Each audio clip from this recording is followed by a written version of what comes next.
La semaine dernière, le conseil communautaire de Max s'est réuni pour la dernière fois de l'année pour installer tout d'abord le nouveau conseil communautaire suite aux élections de Seignos, lancer le premier PLU intercommunal de Max et délibérer sur d'autres sujets. Comme à son habitude, le président a fait un point presse avant la séance. Labellisé Territoire pour la croissance verte en février dernier, Max est en route vers la transition énergétique.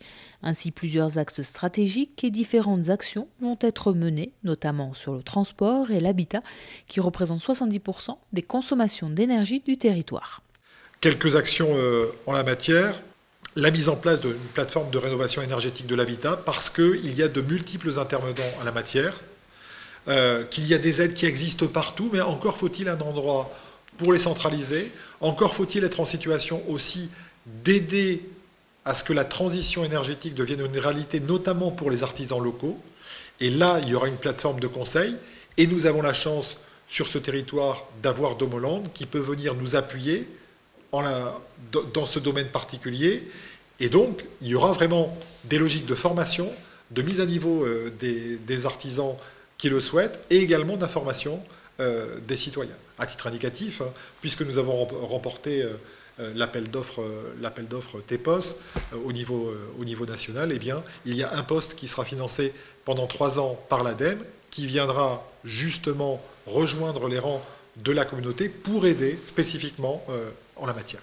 Et puis, je vous en ai parlé en préalable, la production d'énergie renouvelable locale, c'est ce que je vous ai dit, avec un appel à projet en la matière que nous allons lancer pour, avec des partenaires privés, publics, citoyens, participatifs, eh bien, mettre en place une logique de production locale d'énergie, et ce, quels que soient les moyens mobilisés. C'est-à-dire que là, on fait un appel à projet pour savoir quel modèle énergétique local serait le mieux pour nous. Ça veut dire de la biomasse, ça veut dire pas forcément de l'éolien ici, mais pourquoi pas.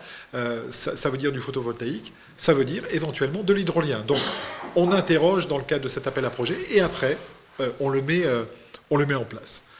Diego, qui fait aussi partie de cette transition énergétique, va voir les horaires de ses lignes 1, 2 et 3 adaptés afin de répondre aux besoins de ses usagers, alors que la ligne 4 et le transport à la demande vont être suspendus faute de voyageurs.